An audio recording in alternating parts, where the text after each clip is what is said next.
Imagine stumbling upon a woman bound to a barbed wire fence in the deadliest blizzard imaginable. Her 3 newborn daughters freezing at her feet. Would you risk everything to save them? In the heart of a South Dakota blizzard, the wind roared like an angry beast, rattling the pines along Spearfish Ridge until their branches groaned under the weight of snow. Cole Hartman rode with his chin tucked deep into the collar of his sheepskin coat, feeling the sting of ice against his cheeks. His gelding's ears flicked forward, then to the side, uneasy. That's when he heard it, faint, high, and quivering. A cry. Not the moan of a dying animal. This was sharper, desperate. Cole slowed the horse, listening past the howl of the storm. The sound came again, thinner but multiplied. Not one voice. 3. The realization pulled at his chest like a sudden weight. No one should be out here. Not in this weather. The pass had been abandoned for days, a white graveyard waiting to claim the careless. He swung out of the saddle, boots sinking to mid-calf in drifts that swallowed the world in every direction. The wind pushed back with each step, erasing his tracks almost as soon as they were made. Snow crusted along the brim of his hat, the leather growing stiff with frost. Ahead, a jagged line appeared, an old fence, broken and leaning into the wind's mercy. At first, he thought the shape lashed to it was just another tangle of snow-covered brush. But then the wind shifted, revealing the pale arc of a human cheek. She was upright only because the barbed wire held her there, twisted cruelly around her wrists and shoulders. Her head drooped forward, dark hair matted with ice, lashes clumped with frost. Her lips were cracked and bloodless. Cole's eyes traveled down and froze on the 3 small bundles at her feet, barely more than shadows against the snow. 1 quivered. 2 didn't move at all. The cloth wrapping them was little more than shredded linen, the edges stiff with frozen breath. He dropped to one knee, brushing snow from the nearest bundle. Skin met his fingers, cold and frighteningly still, but not yet gone. He worked fast, checking the others, his breath a visible cloud in the dim light. No words. Not yet. The storm didn't care about names or questions. It cared about the time it took a human body to lose its last warmth. Cole rose, his shadow swallowing hers in the gray light. His gloved hands reached for the knife tucked inside his boot.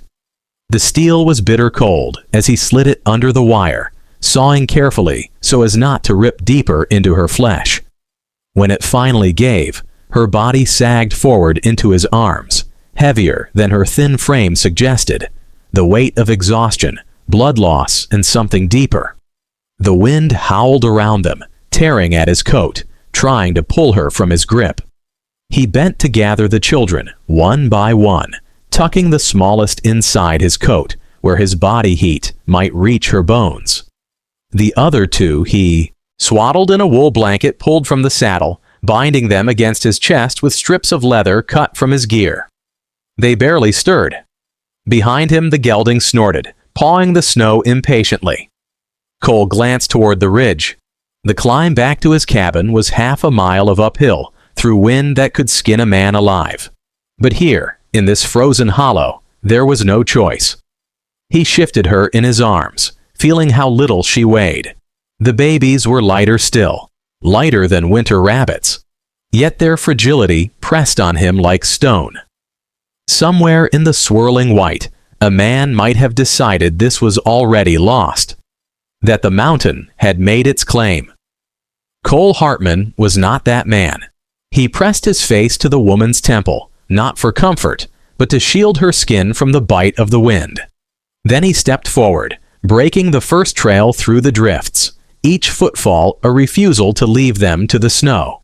The wind clawed at Cole's face as he pushed through the drifts, each step a battle against the white wall, pressing from all sides.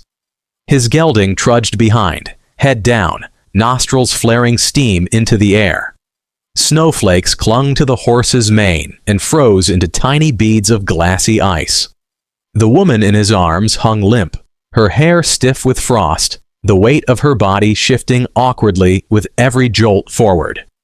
Against his chest, the smallest of the three infants let out a thin, dry whimper, a fragile reminder that time was moving faster than he was.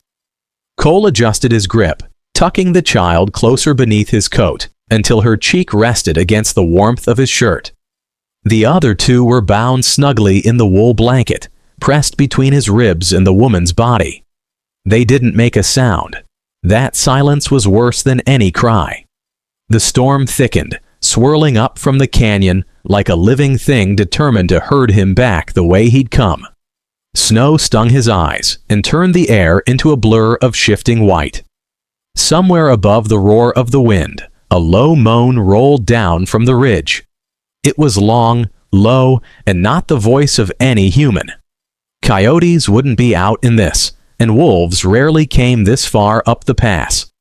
But whatever made that sound was closer than it should have been.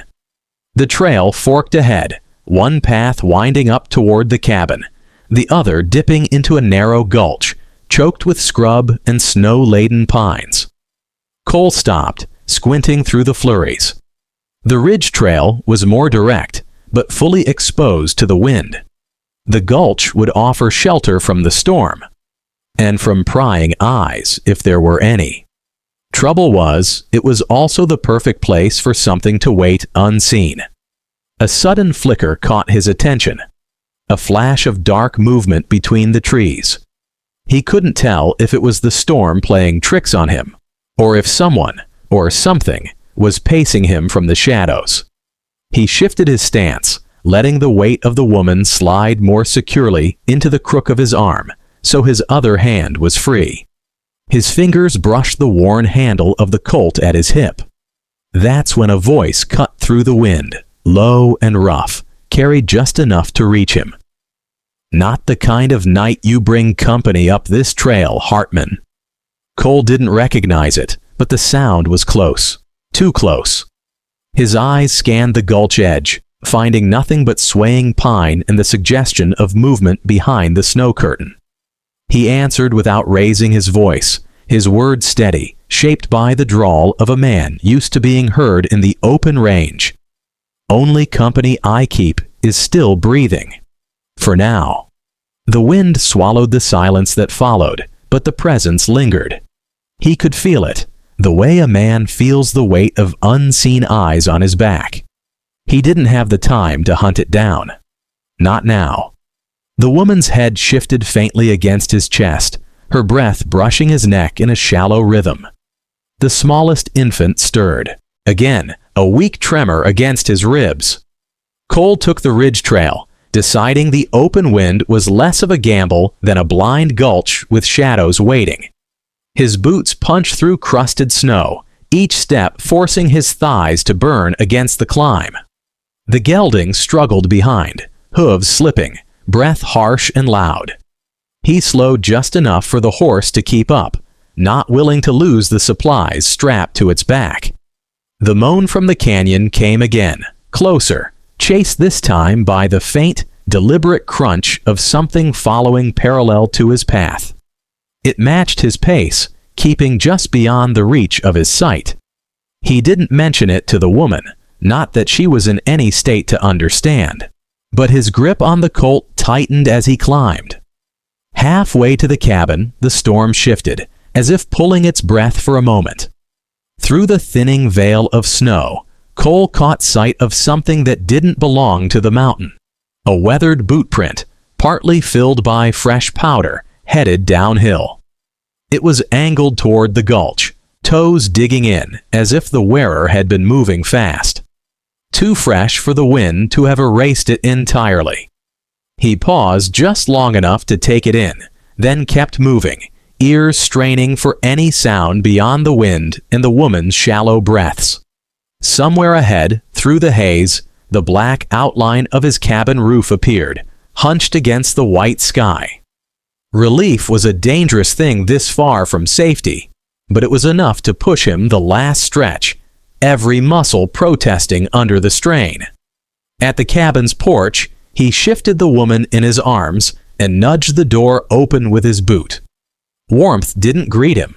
The hearth inside was cold and dark, but it was shelter, and shelter meant a fighting chance. He stepped inside, letting the door slam shut behind him. Snow fell from his coat in clumps as he crossed to the bed, laying her down on the quilt-stacked frame. The babies came next, placed carefully into a basket lined with rabbit pelts. Only then did he allow himself a glance through the frosted window. The wind had picked up again, but in the brief clearings between gusts, he thought he saw it, a shape on the ridge, too still to be a drifting branch. Watching. The voice from the gulch whispered back in his head, as if carried on the storm itself. He couldn't place it, but something about the tone stayed under his skin, like the edge of a blade resting against it. Whatever had spoken to him out there hadn't gone away. It had followed, and if it knew his name, it knew where to find him. Cole pulled the bolt on the door and set the crossbar in place, his jaw tightening. The fire would have to be lit quickly, and the woman and children warmed before frostbite made any decisions for them. But even as he moved to the hearth, striking flint to steel, his mind kept circling the same question. Who the hell was out there in the white, and what did they want with him tonight? The fire cracked and spat as it caught, sending the first curls of warmth into the cabin. Cole knelt close, rubbing his hands together until the sting of returning blood made his fingers throb. Behind him, the woman shifted faintly on the bed, a low murmur escaping her lips, too soft to form words. The smallest infant whimpered in the basket, and he pulled the blanket tighter around her, tucking the edges close against her chin. A faint noise slipped through the wind outside, not the restless howl of the storm, but something sharper, more deliberate. A scrape, then the muted thump of weight on snow. Cole's head turned toward the door, every nerve tightening. He moved to the window, brushing frost with the back of his hand, and peered through the small gap. Shapes moved on the ridge, darker than the storm clouds. 3, maybe 4, spread out, riding low in their saddles. Their outlines blurred, but the movement was too steady to be blown branches. One figure dismounted, crouched low, and seemed to be scanning the slope below. The wind shifted, carrying a sound that set Cole's jaw like stone. The creak of leather and the faint jingle of spurs. Not random travelers. No man rides this high in a blizzard without a reason. And the only reason worth the risk tonight was inside his cabin. He crossed to the rack on the wall, pulling down his Winchester. The cold metal felt alive in his hands. He didn't rack the lever, not yet, but the weight of it grounded him like a promise. He took a slow breath, letting his pulse settle. Then, faint at first, a whistle threaded through the wind. It wasn't a tune, it was a signal. Answered moments later by another from farther down the slope. They were closing in from both sides. Cole stepped to the bed, crouching beside the woman. Her eyes fluttered open, confusion and fear swimming in their depths. He spoke low, voice steady but edged with urgency. "Trouble's riding up this way. We ain't got the luxury to argue about it." She blinked at him, trying to push herself upright, but her arms trembled and gave way. He caught her before she could fall back, then nodded toward the rear wall. "Back door opens to a trail, runs to the creek. Take the little ones, keep to the trees, and don't stop till the water's at your boots." Her lips parted as if to speak, but a sharp crack from outside, the sound of a branch snapping under weight, cut her off. The baby in the basket whimpered again, louder this time, as if sensing the shift in the air. Cole's eyes flicked to the window. One of the riders had moved closer, the dark smear of his silhouette now distinct against the snow. A rifle was slung low over his shoulder, his head tilted as though listening for movement inside. Another shape appeared to the right, someone on foot, moving with the slow confidence of a man who believes his prey is cornered. Cole's voice dropped to a near growl. "They'll try the door first." "When they do, you're already gone, you hear?" She hesitated, eyes searching his face, but whatever she saw there, the unblinking certainty, the refusal to yield, stilled her protest. She nodded once, quick and sharp. Outside, a horse whinnied, followed by the crunch of boots on the porch. The shadow passed across the window. The knock, when it came, was not polite. 3 heavy blows that rattled the crossbar in its brackets. Cole shifted to the side of the door, rifle raised, listening. A voice, muffled by the wood, called through the storm. "Evenin', Hartman. We're here for what don't belong to you." His grip tightened on the stock. Behind him, the woman gathered the babies, her movements quick but careful, the rustle of blankets barely louder than the hiss of the fire. The second knock came harder, followed by the metallic rattle of a hand testing the latch. Snow slid from the roof above, thudding into the drift below. Cole took one step toward the door, lowering his voice to a whisper only the woman could hear. "Go. Now." The sound of the back door opening was almost lost under the wind, and then she was gone into the white, leaving Cole alone in the cabin's glow. Another blow shook the frame. Cole let the breath he'd been holding slide out slow, then called back, voice carrying over the howl of the storm. "Careful what you're claimin', friend. The mountain's got a way of takin' more than it gives." The silence that followed was heavier than the storm itself. The cabin's fire cast long, wavering shadows against the timber walls, stretching and bending with every pop from the hearth.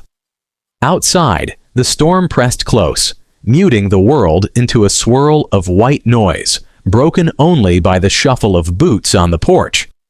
Cole stood to the side of the door, Winchester leveled, the stock pressed into his shoulder. His breathing slowed until each inhale felt deliberate, measured against the heartbeat in his ears. The first voice came again, rough and too confident for a man standing in a blizzard. "You know why we're here, Hartman. Hand her over and we'll leave the rest of your night quiet." Cole's eyes narrowed, though his body didn't shift. Quiet wasn't what men like this delivered. He imagined the riders' faces beneath their wide brims, cold eyes, practiced smiles, the kind of men who thought their boots belonged on another man's neck. Snow slid off the porch roof in a heavy sheet, thumping against the drifts below. The sound didn't mask the creak of leather as one of them adjusted his stance. He could picture it, the subtle shifting of weight, the loosening of a holster strap. Cole kept his voice low and even, pitched to carry through the wood without strain. "You came all this way in the storm. Might as well warm your hands on something besides my door." There was a pause, and then the voice changed, lower, sharper, the kind that cut through bluff. "Don't play it hard, Hartman. You've got something that belongs to Randall Rowe." The name hung in the cold air between them. Cole didn't spit it back, didn't acknowledge it at all. Instead, he let the silence settle until it felt like the storm itself had leaned in to listen. Bootsteps crunched against the boards as another man joined the first. This one's voice carried a sneer. "We ain't here to ask twice. A man's got the right to reclaim what's his. Wife, stock, or saddle." That did it. Cole shifted just enough for his shadow to fall across the doorframe, the firelight glancing off the barrel of the Winchester. His words came slow, each one heavy enough to stick. "Far as I see it, a man's worth ain't in what he can claim. It's in what he can keep without a gun to back him." A gust of wind rattled the shutters, making the lantern sway. The men outside muttered among themselves, voices barely audible over the storm. Cole listened for the telltale sound, the scrape of boots repositioning, the metallic whisper of a hammer being drawn back. It didn't come. Not yet. Instead, the first voice returned, this time with an edge that scraped bone. "We're coming in, Hartman. Step aside or get stepped over." Cole let out a single dry breath that might have been a laugh. Then he spoke the kind of line that men carried with them long after the moment had passed. The kind that didn't just answer a threat, but nailed it to the wall. "Friend, I bury trouble deeper than this snow, and it don't thaw come spring." Outside, something shifted. The scrape of boots against wood turned into a dull thud, someone stepping down from the porch. But the air didn't ease. If anything, it tightened, the way it does when a rattlesnake coils instead of striking. Through the frost-laced glass of the window, Cole caught a shadow moving to the left, circling toward the back. They were thinking about the woman, about the trail that ran to the creek. He'd told her to stay low, to move fast, but he knew the kind of men Roe sent. They hunted as much for sport as for pay. Cole eased away from the door, crossing to the far corner where a tall chest sat against the wall. From beneath it, he pulled a length of rope and an old elk hide cloak. Both had their uses. Neither required shooting first. He draped the cloak over his arm, checked the position of the rifle, and glanced once toward the basket near the hearth. The smallest child stirred, but didn't cry. Good. The knock that came next wasn't on the door. It was on the wall, the flat, deliberate thump of a palm against timber, from the back side of the cabin. Testing. Measuring. Cole moved silently to the rear window and lifted the latch just enough to slide it open. Cold rushed in, bringing with it the faint scent of horses and unwashed leather. He slipped the cloak out into the night, letting it drop into the snow where the light from the hearth could catch its folds. Then he stepped back, positioning himself at an angle where he could see the corner without being seen. A shadow approached the cloak, slow at first, then faster when they realized it was just cloth. That was the moment Cole moved. Quick, low, rifle braced and sighted before the man could straighten fully. He didn't fire. Instead, he spoke just loud enough for the wind to carry it to the man's ear. "You got one step 'fore I decide you ain't worth warnin' twice." The figure froze, the posture of someone weighing whether pride or survival mattered more. After a beat, the man stepped back, melting into the storm until only the white remained. Cole closed the window and returned to the door, planting himself where the firelight turned him into a silhouette. His boots were set firm on the planks, his left hand steady on the rifle's forend, his right ready on the trigger. The porch groaned again. One of them had come back to the front. The voice that followed was tight, words bitten off like they were costing the speaker something. "This ain't over." Cole didn't blink. "Storm says otherwise. Best you listen before it changes its mind." There was movement then, a shuffle of boots retreating, the muted snort of a horse. The storm swallowed them bit by bit until only the wind remained. Cole didn't lower the rifle, not yet. Men like that could circle back, quieter than the snow itself. It was several minutes before he finally slid the crossbar back into place and stepped away from the door. The cabin felt smaller now, the air thick with the ghost of what could have happened. He looked toward the back, where the trail to the creek disappeared into the trees. Somewhere out there, the woman and her children were moving through the dark, trusting the path he'd given them. And Cole Hartman knew trust was the rarest currency in the West. Rarer even than the kind of men willing to spend it. The creek was a black ribbon cut through the snow, its water running slow but certain beneath a crust of ice. Abigail Rowe stumbled along its edge, boots breaking through the thin shell, soaking her socks in water that bit like teeth. The weight of 2 babies in her arms and a third strapped to her back pulled at her shoulders until they burned. Each step was a fight between balance and speed. The trees above swayed in the wind, their branches heavy with snow that fell in sudden, suffocating sheets whenever the gusts grew impatient. She had no sense of how long she'd been moving since Cole sent her through the back door. Her breath came in harsh, wet pulls, the cold scraping her throat raw. Every sound seemed too loud. The crack of ice underfoot, the whisper of fabric as she shifted the babies, the thin cry from Clara, the smallest when the wind cut too deep. Abigail murmured without words, the tone more rhythm than language, the way a mother calms without needing to explain. The creek wound north, deeper into the trees. Cole had told her to keep to its edge, to use the bank as cover, and never break into the open unless the slope forced her hand. She did as he said, though each bend felt like it could be the one where someone waited. She kept glancing over her shoulder, but the snow blurred distance into nothing. Everything beyond 10 paces was just shifting white. Once, she thought she saw movement back along the trail, a dark flicker low to the ground. She froze, crouching to shield the children with her body, heart slamming hard enough to hurt. The shape didn't come closer. It might have been a branch freed from ice. It might have been a man. She couldn't wait to find out. She pushed on, the cold tightening its grip on her fingers until they were more wood than flesh. The sound of the creek changed ahead, turning sharper. She knew enough of the land to guess what it meant. Rocks, maybe even a small fall. The terrain would pinch there, forcing her to climb a short rise if she wanted to keep going north. It was exactly the kind of place you didn't want to be caught. A bottleneck where a single rider could block the path.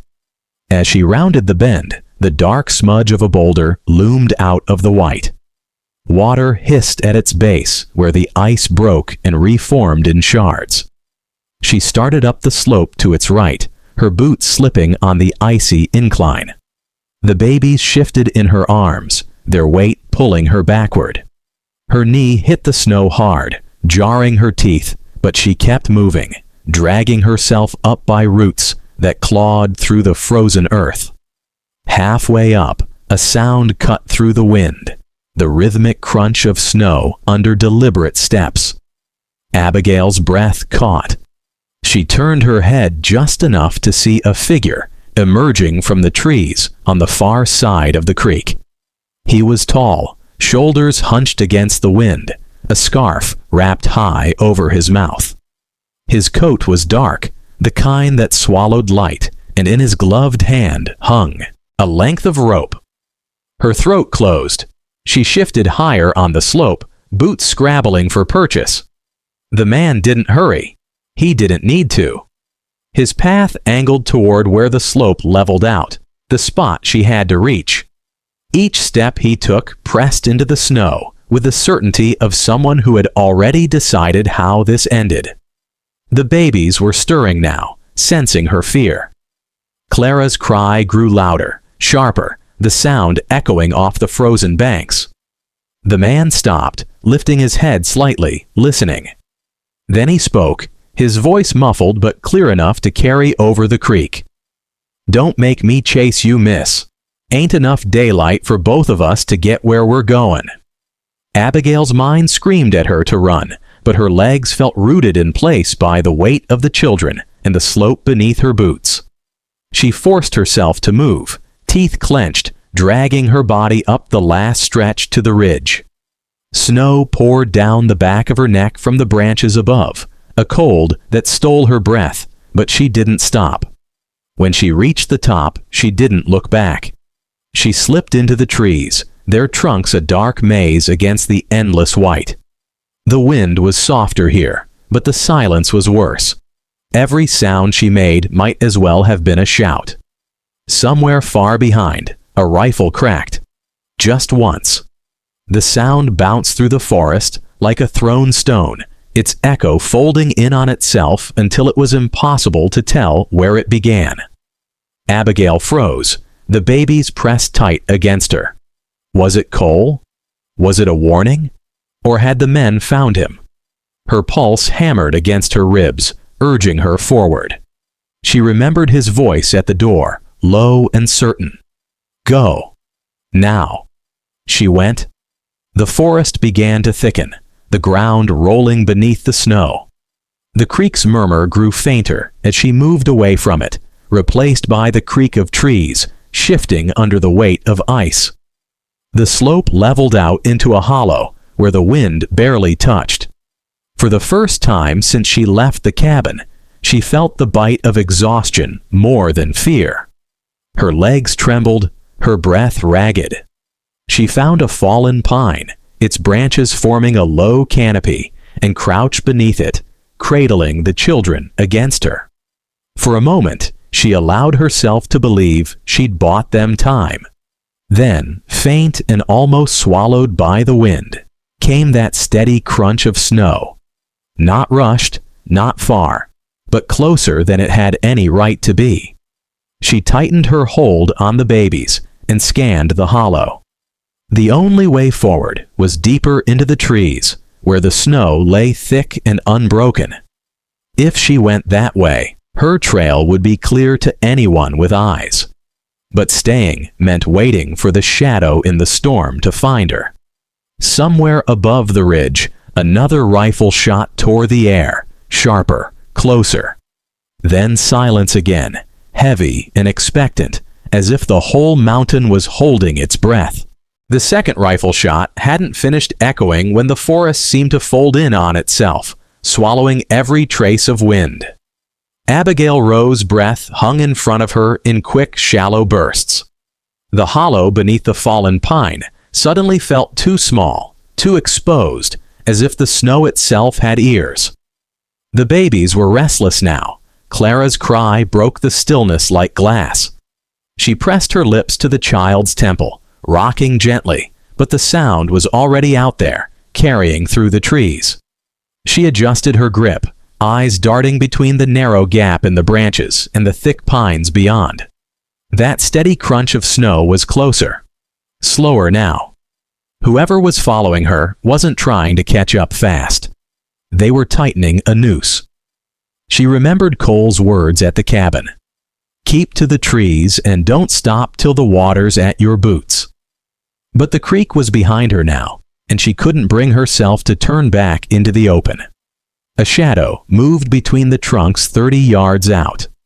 Tall, broad-shouldered, the same dark coat she'd seen by the creek.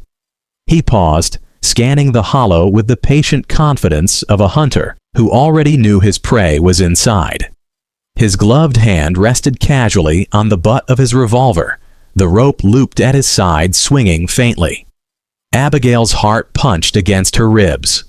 She knew she couldn't outrun him, carrying all 3 children, not in this snow, not with her legs shaking from the climb. Her eyes flicked to the right, where a tangle of fallen timber made a low barricade between 2 pines. If she could slip through it, she might vanish from sight long enough to put some distance between them. But to get there, she'd have to break cover, and the man's eyes were already sweeping closer to her hiding place. The crunch of his boots was deliberate, each step sinking deep into the snow. 10 more paces, and he'd see her. Abigail tightened the strap that held June against her back, shifted Clara into the crook of one arm, and slid her hand into the folds of the blanket around Ruth. The knife Cole had pressed into her palm before she left was still there, small but solid. Her fingers closed around it. The man's voice came, low but cutting through the cold like a blade. "Best thing you can do right now, miss, is save me the trouble." The way he said it wasn't a threat. It was worse, like a man offering directions he was certain she'd follow. Abigail's jaw clenched. She remembered the bruises on her wrists, the long nights under Randall's roof when every sound in the hall had meant fear. She hadn't survived that to walk back into another man's claim. The moment his gaze shifted past the pine, she moved. She burst from under the fallen tree, boots kicking up snow in sharp sprays. Clara let out a wail, high and piercing, as Abigail sprinted towards the barricade. The man's shout snapped the air, followed instantly by the hiss of leather as his revolver cleared the holster. A gunshot cracked, deafening at this range. Snow exploded from the trunk just above her shoulder, showering her hair with splinters of bark. She dove through the tangle of branches, her coat catching on a jagged limb. She yanked free, hearing fabric tear, and hit the ground hard on the other side. Her knees buckled, but she kept moving, weaving between the pines. Another shot rang out, closer this time, the sound bouncing in strange echoes between the trees. She realized too late that it hadn't come from behind her. It had come from ahead. The sharp smell of gunpowder drifted toward her, faint but distinct. She slowed, just for a heartbeat, enough to hear something else beneath the storm. Two sets of boots moving toward her from different directions. Her stomach dropped. It wasn't just one man. Cole's warning in the cabin, the way he'd tightened his jaw when the first voice called his name, made sense now. Randall hadn't sent one shadow, he'd sent a ring. The babies were crying now, all three in overlapping waves. Abigail's breath came ragged, each inhale tasting of cold metal. The pines ahead thinned, opening to a small clearing where the snow lay untouched. Too open. She hesitated at the edge, eyes scanning the far tree line. That's when she saw it. A flicker of movement low to the ground, then the brief glint of steel. She ducked back just as a bullet tore through the space where her head had been, thudding into the tree behind her. Bark rained down over her shoulder. Her ears rang, the sound cutting the forest into a muffled blur. Somewhere off to her left, a voice barked, "Circle her! Don't let her near the ridge." The ridge? Cole's cabin was on the other side of it. If she could break through before they closed the gap? Her thoughts shattered under the sudden whip of gunfire from up the slope. 3 rapid shots, then a pause. She knew that rhythm. Cole's Winchester. Her chest tightened, not from fear this time, but something sharper, a jagged thread of hope. The man in the dark coat shouted something she couldn't make out, his voice strained now. The boots ahead of her shifted direction, angling toward the gunfire. She realized they were being pulled away from her, and that Cole was making himself the louder target. It was her only chance. Abigail darted across the clearing, the snow dragging at her legs, each step heavier than the last. The baby's cries seemed to echo off the ridge, folding into the distant cracks of the rifle. She didn't look back. Not when the tree line broke ahead. Not when the wind returned with a howl through the gap in the ridge. A shadow moved to intercept her, bursting from behind a fir. She caught the glint of a pistol and the flash of teeth before instinct shoved the knife from her hand. The blade caught his forearm, making him drop the gun into the snow. She didn't stop to see his face. She was already past him, plunging into the narrow cut that led up the ridge. The path tilted sharply, forcing her to lean forward under the weight of the children. Her legs screamed for rest, but the thought of Cole alone in that storm, facing the men meant for her, burned hotter than the cold. She climbed until her breath was a raw scrape in her chest, and her vision swam with flecks of white and black. Then, above the rise, she saw it, the outline of the cabin's roof against the storm. Smoke rose thin from the chimney. She didn't know if it meant safety or a trap, but she knew one thing. There was no turning back now. Somewhere behind her, a voice roared her name. It wasn't Cole's. And it was close. The cabin's roofline swam in and out of the storm like a mirage. Abigail Rowe's boots broke through crusted snow with every step, the sound sharp in the heavy silence between gusts. June's small body shifted against her back with each jolt, while Ruth and Clara whimpered softly in her arms. The climb was steep now, too steep to keep her head down for long. Every few paces she had to look up, to see how far the cabin still was, to convince herself it was getting closer. Then came the echo she didn't want, the crunch of snow under another set of boots. It was faint at first, almost lost to the wind, but it kept pace with her, closing the distance without rushing. Whoever it was knew she was nearly spent. They didn't have to hurry. Abigail's breath fogged in quick bursts. She risked a glance over her shoulder and caught a shadow against the white, tall, moving steady, rifle balanced casually in one hand. He wasn't more than 30 yards back now, the kind of gap a man could close in seconds if he decided to run. She tightened her grip on the knife, though her fingers were numb and the hilt felt slick inside her glove. The ridge path narrowed ahead, pinched between two outcroppings of rock. If she could make it through before he reached her, she might force him into single file, a slim advantage, but in her state, she'd take anything. Snow fell in thick curtains, reducing the world to a tunnel of white. She pushed forward, calves burning, the babies shifting in protest. The rocks loomed higher on either side, black teeth in the storm. She could hear the wind whistling through the gap ahead, a sound that promised either freedom or a choke point she might not survive. Just as she reached the mouth of the pass, a rifle cracked from somewhere upslope. The sound was so close, it rattled in her chest. She froze, heart hammering. A second shot followed, then a shout, deep, ragged, and unmistakably Cole's. Her pursuer reacted instantly, swinging the rifle up and scanning the ridge above. He didn't fire. Instead, he ducked low and moved toward the sound, angling off the path. Abigail used the moment to surge forward, slipping into the narrow pass and hugging the right wall. The rock cut blocked some of the wind, but it also trapped the sound of her own movement, making every breath and step feel twice as loud. She emerged on the far side into a small, sheltered basin, the cabin now less than 100 yards away. Smoke still trailed from the chimney, curling dark against the pale sky. She started toward it, but a figure stepped out from behind the woodpile. The man was heavy-set, his coat lined with wolf fur, a revolver in his right hand. His eyes dropped to the baby's, then lifted back to her face, unreadable under the shadow of his hat. "Been a long walk for you, ma'am," he said, his tone almost conversational, like they were meeting at a mercantile instead of in a storm. "How about you hand 'em over before you drop?" Abigail's throat was dry, but her voice came steady enough.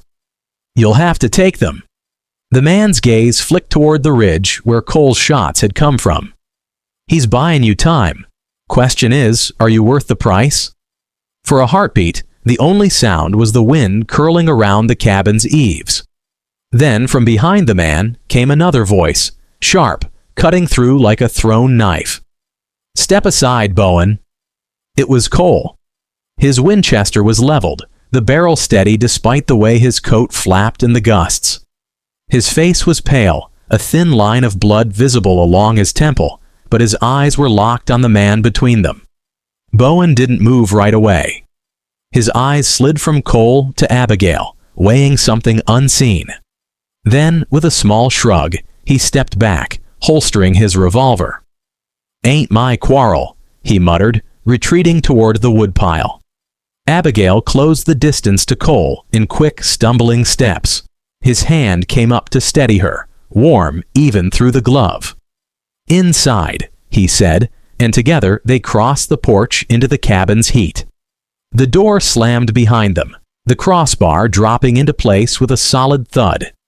Abigail sank into the nearest chair, the babies still clutched close. Cole knelt to check each one, his rough hands gentle, the lines around his eyes easing only when he saw they were breathing steady. For a long moment, neither spoke.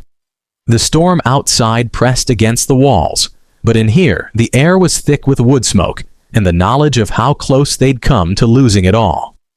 Cole finally broke the silence. "They'll try again." Abigail met his gaze.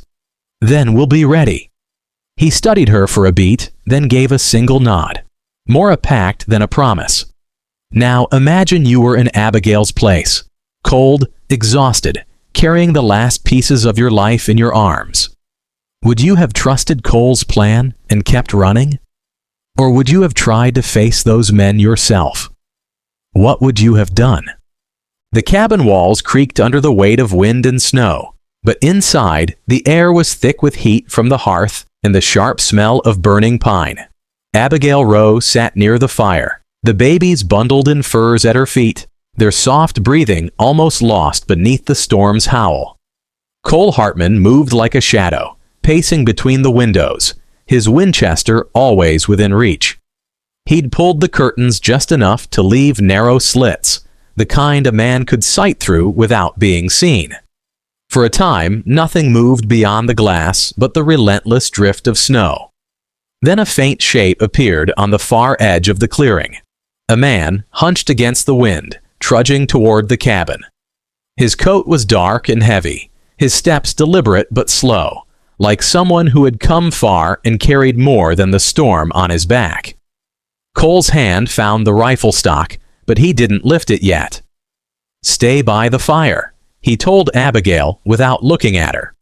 "And don't move till I say." The figure drew closer, the blur of his face sharpening between gusts. Cole frowned. He knew that face, or thought he did.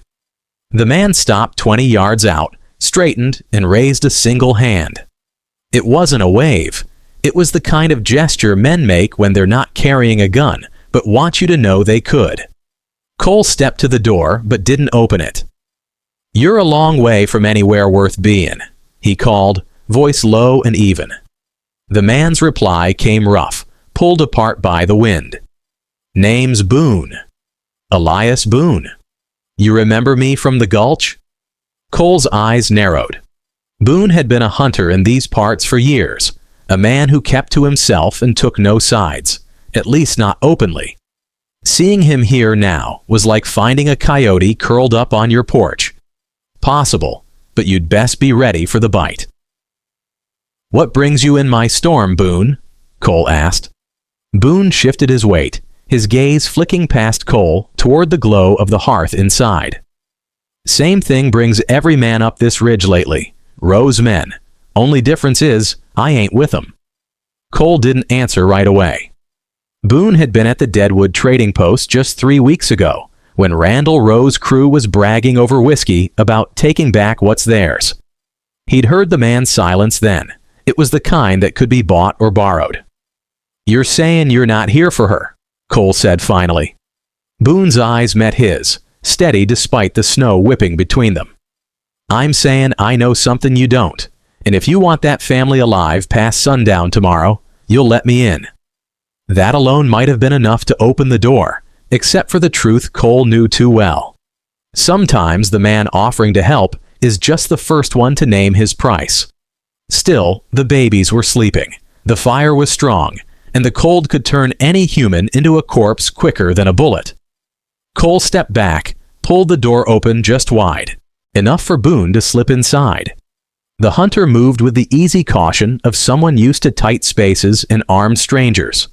His coat steamed in the heat, and snow clung to his beard. Boone didn't go to the fire. He stopped just inside, glancing at Abigail and the bundled children, then back at Cole. "Rowe's not coming himself. He's got someone meaner than him doing the job now." A tracker named Sten Avery Cole felt the name in his bones before his mind caught up. Avery was no hired gun. He was the kind of man you sent when you wanted the trail to end with a body, no matter how far it ran. Boone went on, his voice flat. "Avery's been shadowing you since yesterday. He's not alone. He's got 2 men with him, both good shots, both patient. They're waiting for the storm to break. When it does, they'll hit from 3 sides. Rowe told him to bring the woman and the kids back, or make sure you don't have a reason to follow." Abigail's eyes widened, her knuckles tightening on the edge of the blanket. Cole didn't look at her. His gaze stayed locked on Boone. "And what do you want for this charity?" Boone's mouth quirked, not quite a smile. "You let me walk out of here when it's done. No questions, no debts." Cole weighed it in silence. Boone had no love for Roe, but he wasn't a man moved by kindness either. Whatever his reason, it was tangled in something Cole couldn't see yet. Finally, Cole said, "You can walk, but if you're lying, I'll make sure you don't walk far." Boone nodded once, as if he'd expected nothing less. The wind slammed against the door, rattling it in its frame. Cole glanced toward the window, then back at Boone. "Storm's changin'." Boone tilted his head. "You hear it too?" Cole did. The howl had shifted, the high edge softening, the air turning heavier. The blizzard was breaking, not in hours, but in minutes. And when it did, the world outside would be wide and clear enough for a rifle shot to find its mark from half a mile. Cole's jaw tightened. "Then we don't wait for him to knock." Boone's brow lifted. "Your move, Hartman." Cole looked to Abigail. "Keep the fire low, keep the kids close, and if you hear my voice outside before I'm back in, bar that door and don't open it again for anyone." She swallowed hard, nodding. He turned to Boone, checking the rifle's load and the revolver at his hip. "Let's go introduce ourselves to Avery." Boone's grin was brief and humorless. "Been a while since I've seen you play offense." Cole's voice was flat, the kind of calm that made men step aside. "Sometimes the only way to keep what's yours is to make the other man believe it's already his funeral." As they stepped into the clearing, the wind shifted again, carrying with it a sound neither of them expected. Not the shuffle of boots or the whinny of horses, but the sharp, distant crack of a rifle. Not one of theirs. And not aimed at the cabin. Boone froze. That came from the south ridge. Cole's eyes narrowed. Nobody hunts that ridge in winter. They moved toward the sound, boots sinking into snow that was already losing its crust as the storm eased. Another shot rang out, closer this time, and then a voice, loud enough to ride the cold air straight to them. "Cole Hartman, you best be looking this way." Cole stopped cold. He knew that voice. It belonged to a man he'd buried in his head years ago, a partner from another life, a name he'd never spoken to Abigail, a man who should have been dead. Boone's eyes flicked to him. "Friend of yours?" Cole's answer was quiet, but it cut through the wind like steel. "Not anymore." And just like that, the storm wasn't their biggest problem anymore. The voice from the south ridge carried like it had been waiting years to find its way back to him. Cole Hartman stood in the open snow, the sound echoing in his ribs. Boone shifted beside him, scanning the tree line, but Cole's eyes stayed fixed on that ridge, as if looking hard enough might pull the years away and show him a different ending to an old story. "Who is he?" Boone asked low. Cole didn't answer right away. Memories weren't things you could pull out and lay flat. They came jagged, layered, smelling of dust and gun oil. Finally, Cole said, "Name's Mason Cade. We rode together once, before I learned what a man's word is worth when he's got more gold in his saddlebag than in his heart." Boone's eyes narrowed. "And now he's working for Roe?" Cole nodded once. "If Avery's the teeth, Mason's the hand that sets the bite." From the ridge, another rifle shot cracked, the sound skimming over the clearing like a warning. It wasn't aimed to kill. It was bait, the kind that dared you to come and collect. Cole knew the game. Mason wanted him up there, on that exposed climb, where a man could be picked apart one step at a time. Boone shifted his rifle, watching Cole closely. "What's your play?" Cole's answer came slow. "Same as always. Make sure the fight's on ground I can live with." They circled back toward the cabin, the storm easing into a fine, dry snow that floated instead of howled. Abigail was at the window, eyes sharp despite the strain on her face. She opened the door just enough for them to step inside, then dropped the crossbar back into place. "They've stopped moving in," she said. "I haven't seen shadows near the tree line for 10 minutes. Cole set the Winchester on the table. "They're pulling back to pull me out. They want me chasing." Abigail glanced toward the children, still sleeping in their basket. "Then you don't go." Cole looked at her, something unspoken passing between them. "I go, they follow." I stay, they find another way to push you out. Sometimes the only safe ground is the kind you make yourself. Boone took a step toward the fire, steam rising from his coat. If Cade's out there, he's thinking 3 moves ahead, and I'm betting one of those moves ends with you facing him alone. Cole almost smiled, just a flicker at the corner of his mouth. Then I'd best make sure it's the move he regrets. He turned to Abigail, his voice softening. Keep the fire low and the back door unlatched. If you hear my shot, it means I'm coming in hot, or not at all. She swallowed but didn't argue. The moment was too heavy for wasted words. Cole and Boone stepped back into the cold, moving fast toward the narrow trail that looped around the south ridge. The snow here was thin under the pines, their branches shaking loose flurries with each gust. Halfway up, Boone crouched, pointing to a fresh boot print, wide heel, deep tread. Mason, Cole said quietly, always did like boots that made noise. They climbed in silence until the ridge flattened, the world opening into a bare shelf of rock and snow. Mason Cade stood near the edge, rifle resting easy against his shoulder. His hat was tipped back just enough for Cole to see the grin that hadn't changed in 10 years. Knew you'd come, Mason called. Cole stopped 10 yards short, hands loose at his sides. You've got something of mine. Mason's grin widened. 3 somethings, and a woman who don't know the whole of what you used to be. The air between them felt thin, like it couldn't carry the weight of everything unsaid. Boone stayed back, eyes flicking between the 2 men, sensing that whatever happened here would end with more than one reckoning. Mason shifted the rifle just enough to make the gesture casual. You walk away now, Hartman. I let 'em live. You stay. You bury more than just the past. Cole's reply was calm, but it carried the finality of a closing door.